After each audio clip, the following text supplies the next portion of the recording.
The morning sun cast long shadows across the cobblestone courtyard as Thomas adjusted his red uniform for the final time.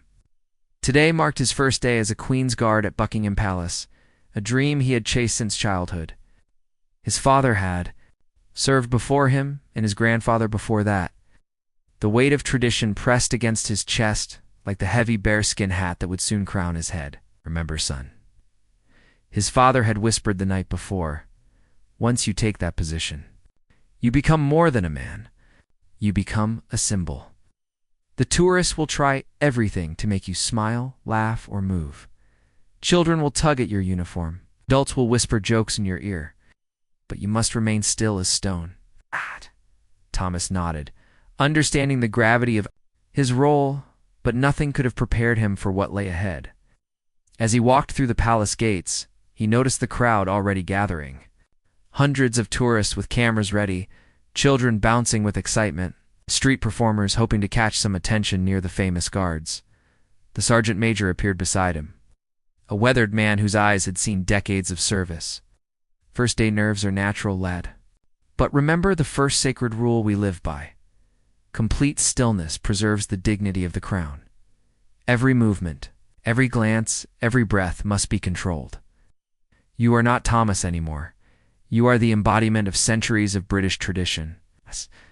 Thomas took his position beside the palace entrance. The weight of responsibility settled on his shoulders. The tourists began to gather around him immediately. A little girl with pigtails approached cautiously, her mother encouraging her to stand beside the guard for a photo. The child's innocent smile reminded Thomas of his own daughter back home, but he forced his expression to remain neutral. "Mummy, why won't he look at me?" the little girl asked, her voice filled with wonder. Thomas felt his heart soften, but he remembered his father's words and remained motionless. The crowd grew larger as word spread about the new guard. People began testing his resolve with silly faces, loud noises, and animated gestures. An elderly gentleman leaned close and whispered, "I served in the war too, son. Thank you for your service."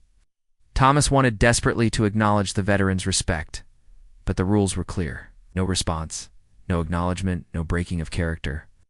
The old man waited a moment, then smiled knowingly and walked away. Understanding the sacrifice being made, hours passed like days. Thomas's feet began to ache, his back stiffened, and the summer heat made his thick uniform feel like a furnace. Sweat trickled down his spine, but he couldn't wipe it away. The bearskin hat felt heavier with each passing minute. Yet he stood firm, remembering the pride in his father's eyes when he had received his acceptance letter.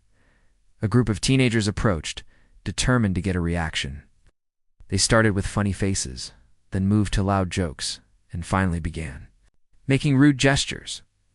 Thomas felt anger rise in his chest, but he channeled it into even greater stillness. One of the boys reached out to touch his rifle, and Thomas knew this was crossing a line.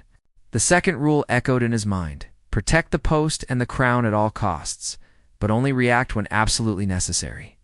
"Step back from the guard," a stern voice commanded. The sergeant major had appeared as if from nowhere, his presence immediately commanding respect. Teenagers scattered and the crowd gave Thomas more space. As the day wore on, Thomas began to understand that his stillness was not weakness but strength. Every person who stopped to look at him was witnessing something greater than one man's discipline. We're seeing the unbroken chain of duty that stretched back through generations. 3 weeks into his service, Thomas had mastered the art of mental endurance. He learned to enter a meditative state where his body remained perfectly still while his mind wandered through memories, plans, and dreams.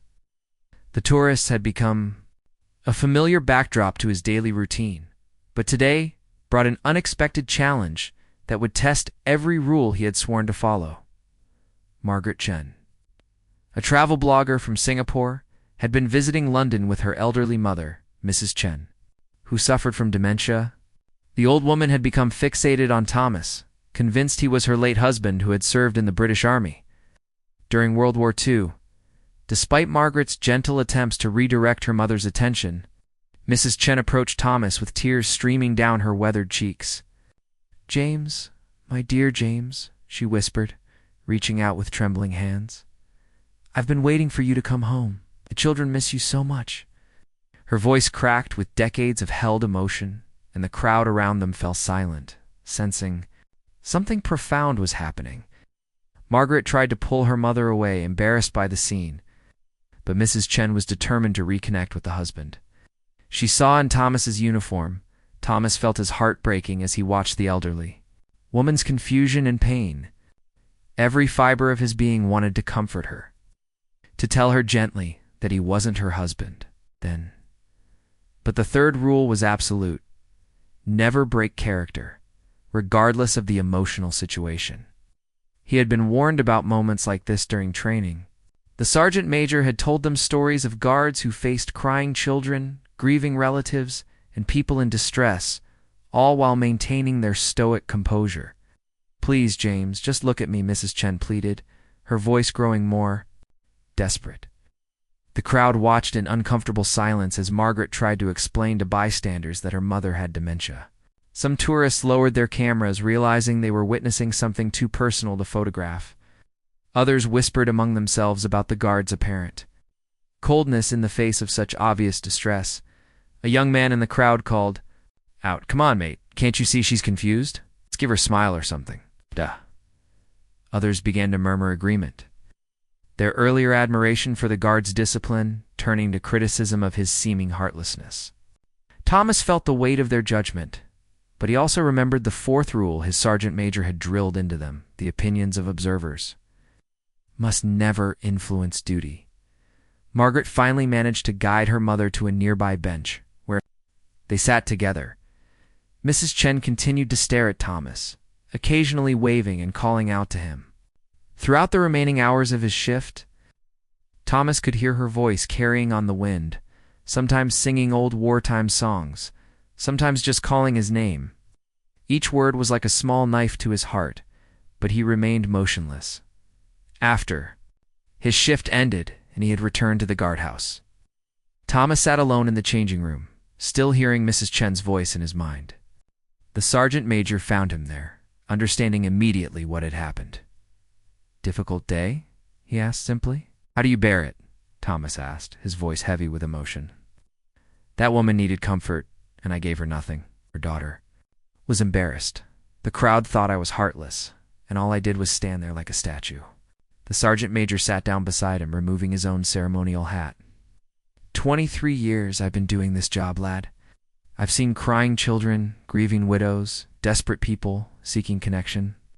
Each time it tears at something inside you. But here's what you need to understand. Our stillness isn't cruelty. It's a different kind of compassion," he continued, his voice gentle but firm.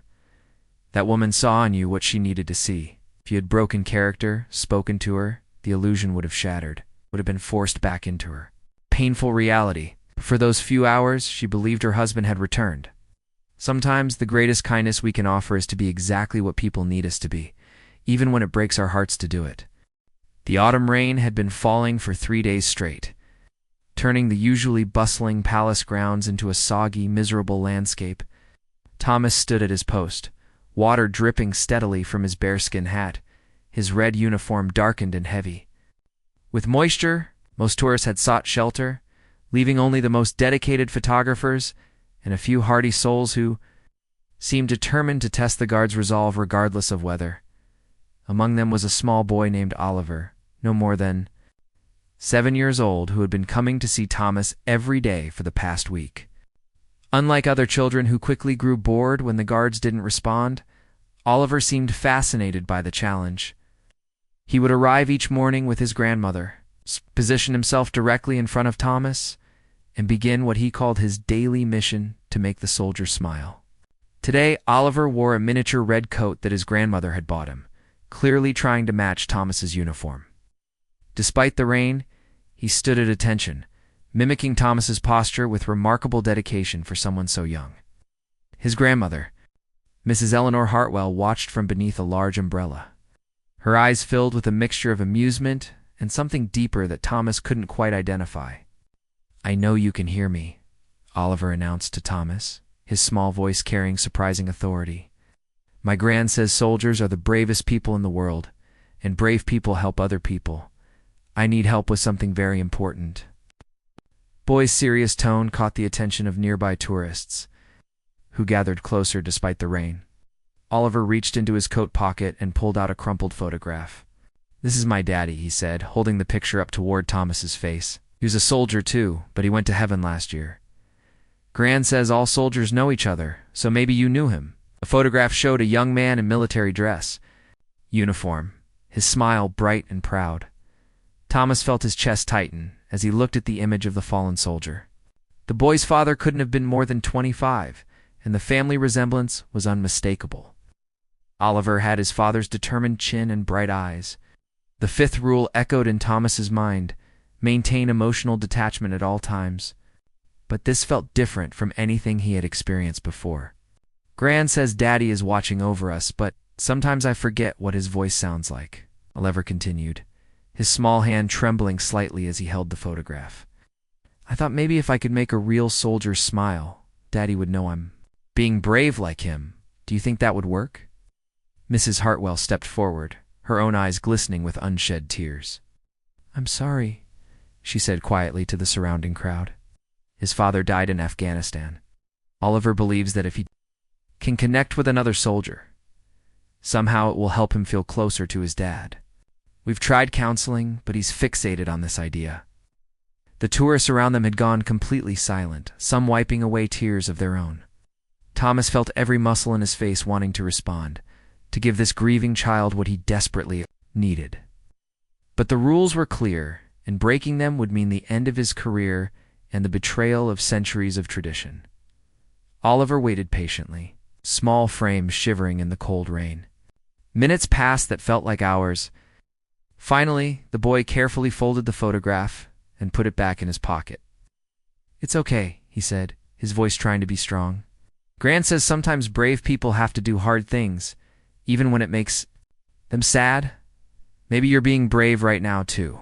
As Oliver turned to leave with his grandmother, something unexpected happened. A single tear rolled down Thomas's cheek, mixing with the rain on his face. None of the tourists noticed, hidden, as it was by the weather, but Thomas knew it was there. It was the first time he had broken, even in the smallest way. Since beginning his service, that evening, Thomas found himself unable to sleep. He kept thinking about Oliver's words, about bravery taking different forms, and about the cost of duty. He had followed the rules perfectly, maintained his position, without moving or speaking.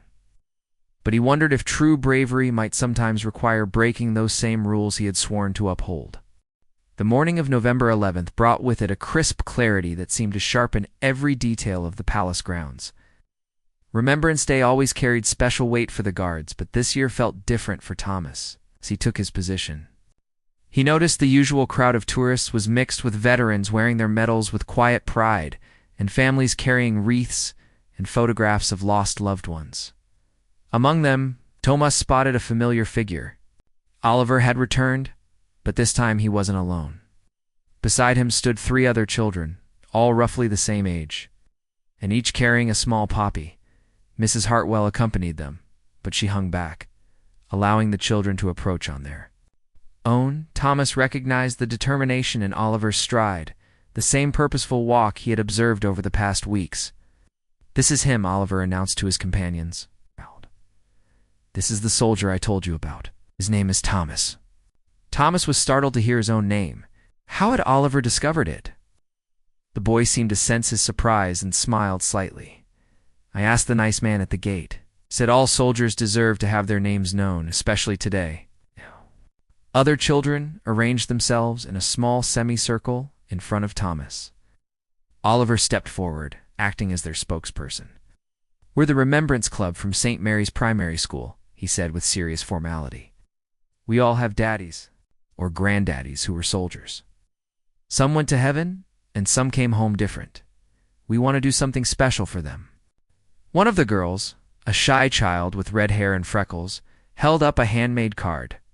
"My granddad has nightmares from the war," she said quietly. "Mommy says he keeps the bad memories locked inside so we don't have to be scared. I made this card to say thank you for keeping us safe." Another boy, taller than the others, spoke next. "My dad lost his leg in a place called Helmand. He says soldiers look after each other, even when they can't talk or move. He says standing still can be the hardest thing a soldier does. The boy's words carried a wisdom that seemed far beyond his years. Thomas felt the familiar tightness in his chest, but this time it was accompanied by something else: understanding. These children weren't trying to make him break his composure for entertainment. They were seeking connection, trying to honor sacrifice in the only way they knew how. The sixth and most sacred rule came to mind: honor the fallen and those who serve in all circumstances. Oliver stepped forward again, his small hand reaching into his pocket. He pulled out not one photograph this time, but several. "These are all our heroes," he said, showing pictures of fathers, grandfathers, uncles, and brothers in uniform. "We know you can't talk to us, but we thought maybe you could listen. Is that okay?" The surrounding crowd had grown larger, but unlike previous encounters, these observers maintained a respectful distance. Veterans nodded approvingly at the children's initiative. Tourists lowered their cameras, sensing they were witnessing something sacred rather than merely ceremonial. One by one, the children shared stories about their family members who had served.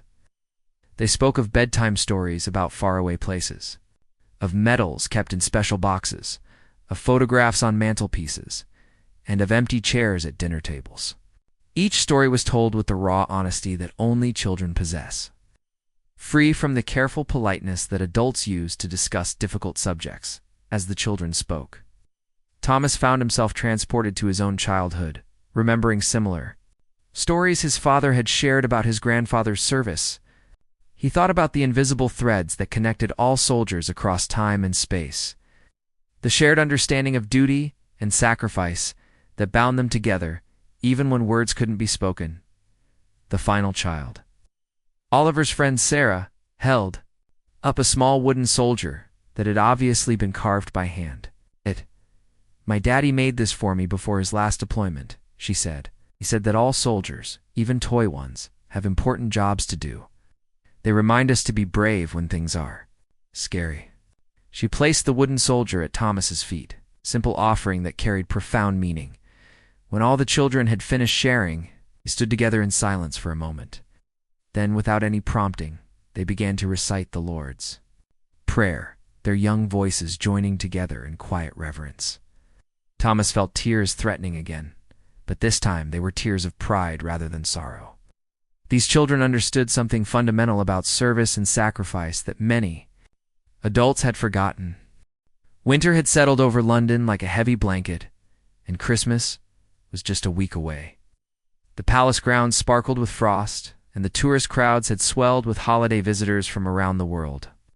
Thomas had been serving as a Queen's Guard for 6 months now, and what had once felt like an impossible test of endurance had become second nature. He had learned to find peace in stillness, strength in silence, purpose in duty, but nothing could have prepared him for what happened.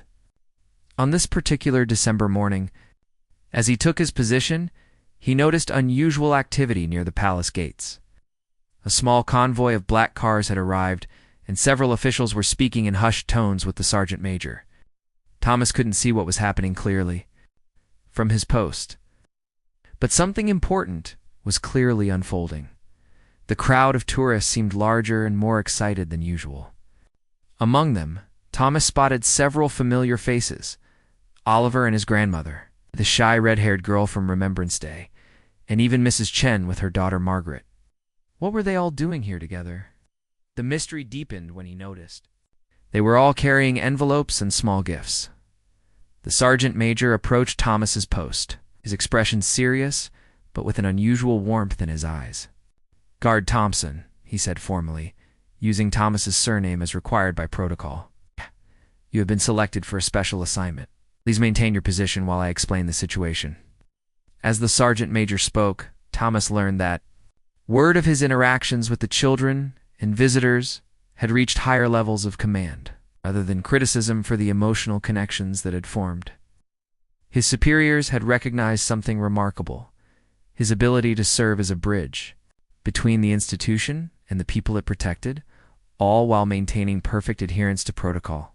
"Today," the sergeant major continued, "you will be participating in an ancient but rarely used ceremony called the Silent Service Recognition. It allows for the formal acknowledgement of civilian appreciation while maintaining the sacred traditions of the Guard. You will remain at attention and silent, but the responses will be provided by the Crown itself. Thomas felt his heart racing as a figure emerged from one of the black cars. It was a royal representative, dressed in formal attire, carrying an ornate scroll. The crowd fell completely silent as the official approached Thomas's position. The London traffic seemed to hush in recognition of the moment's significance. Oliver stepped forward first, his small hand clutching a letter he had obviously worked very hard to write. "Your Royal Highness," he said to the official, his voice clear despite his nervousness, "I wrote this for Soldier Thomas. He helped me understand that being brave doesn't always mean fighting. Sometimes it means standing still when everything inside you wants to move." The royal representative accepted the letter with grave dignity, then turned to address the crowd. "On behalf of Her Majesty, I accept this recognition of Guard Thompson's service. The Crown acknowledges that true strength lies not in movement, but in the discipline to remain steadfast in duty, regardless of personal cost." One by one, other visitors approached with their own tokens of appreciation. Mrs. Chen's daughter, Margaret, presented a small origami crane, explaining that her mother had made it during one of her clearer moments, wanting to give something beautiful to the young soldier who reminded her of happier times. The shy girl offered her handmade card, while her mother explained how meeting Thomas had helped her grandfather find new purpose in sharing his war stories. Each presentation was met with formal acceptance by the royal representative. Thomas could feel the genuine emotion behind the ceremony. These weren't empty gestures or tourist attractions. They were real connections between real people, mediated by the ancient traditions of service and duty.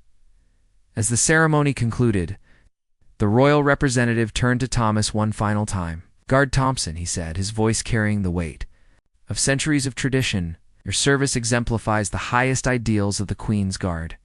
You have shown that true strength lies in remaining unmoved by personal comfort, while being deeply moved by human need. The Crown recognizes your silent service." The crowd began to disperse, but Oliver lingered for a moment. He looked up at Thomas with those same bright eyes that had first challenged the Guard's resolve months earlier. "Thank you for listening," he whispered, so quietly that only Thomas could hear. "Daddy would be proud of both of us." As Oliver walked away with his grandmother, Thomas felt a profound sense of completion. He had learned that the rules he followed weren't barriers to human connection, but pathways to a deeper kind of service. His stillness had become a canvas on which others could paint their needs, their grief, their hope, and their gratitude. 5 years had passed since Thomas first donned the red uniform of a Queen's Guard. Now, as he prepared for his final day of service before promotion to a training role, he reflected on how profoundly the experience had changed him. The rules that had once felt like restrictions had become a source of strength. The stillness that had seemed impossible now felt like a form of meditation. The morning sun cast the same long shadows across the courtyard that he remembered. From his first day, Thomas adjusted his uniform with practiced precision. But today felt different. Today he would pass on the wisdom he had gained to a new generation of guards. Among them was his own younger brother, Michael, who had requested to serve his first shift at the same post where Thomas had learned the true meaning of duty. As Thomas took his position for the final time, he noticed a familiar gathering beginning to form. Oliver, now 12 years old and taller, arrived with his grandmother, Mrs. Hartwell. Behind them came Sarah, the girl who had left the wooden soldier at his feet, now a confident young lady. Even Mrs. Chen appeared, walking slowly but steadily with Margaret's support, her eyes brighter than they had been in years. But the most surprising arrival was a delegation from the Ministry of Defense, led by a decorated general whose chest displayed decades of service medals. Thomas recognized the man from newspapers as General Sir Richard Hawthorne, a veteran of multiple conflicts who now oversaw military ceremonies and traditions. The general approached Thomas's position with the measured stride of someone accustomed to command, but his eyes held respect rather than authority. "Guard Thompson," he said formally, "word of your service has reached the highest levels of military command. You have demonstrated that the ancient protocols of the Guard serve not to distance us from the people we protect, but to create a sacred space where their deepest needs can be safely expressed. Oliver stepped forward, now old enough to understand the full significance of what had transpired over the years. "Sir," he addressed the general, "Thomas taught me something important. He showed me that my daddy's sacrifice meant something because there are people like him who carry on the duty. He never spoke to me, but he gave me something more valuable than words. He gave me the gift of witness." The general nodded approvingly, which is why he continued, "Guard Thompson has been selected to establish a new program. He will train the next generation of ceremonial guards, not just in the physical requirements of the role, but in understanding the profound psychological and spiritual dimensions of silent service." Mrs. Chen, supported by her daughter, approached slowly. Her dementia had progressed, but in this moment her eyes held unusual clarity. "Young man," she said to Thomas, "I may not remember much anymore, but I remember you. You gave an old woman's confused heart a place to rest. That is the greatest gift anyone can offer." As Thomas's shift neared its end, his brother Michael approached to take the position. The passing of the guard was usually a simple, wordless exchange. But today the sergeant major allowed a brief moment of acknowledgement. "The post is yours," Thomas whispered to his brother. "Remember, you're not just guarding a building. You're guarding the space where people come to process their deepest feelings about service, sacrifice, and duty." Michael nodded, understanding the weight of responsibility being passed to him. As he took position, Thomas noticed the same nervous determination in his brother's eyes that he remembered from his own first day. The circle was complete, but the tradition would continue. Walking away from his post for the final time, Thomas turned back once to see his brother standing perfectly still as the crowd began to gather around him. A small child was already approaching, curious and excited, ready to begin the same dance of connection and distance that had defined Thomas's service. In that moment, Thomas understood the final truth about the rules that govern the Queen's Guard. They weren't meant to make the guards inhuman, to make them supremely human in a way that allowed others to project their needs, fears, hopes, and gratitude onto something steady and reliable. The stillness wasn't emptiness. It was fullness held in perfect control. Years later, when Thomas would train new guards, he would always end his instruction with the same words: "The rules we follow are not chains that bind us, but roots that ground us." In learning to stand perfectly still, you will discover how to move the world around you in ways you never imagined possible. Your silence will speak volumes, and your stillness will provide motion for others to find their way home. The legacy of the Queen's Guard would continue, carried forward by each new generation of young men and women who learned that sometimes the greatest act of service is simply to stand witness to the human condition, to offering their presence as a gift to all who need it.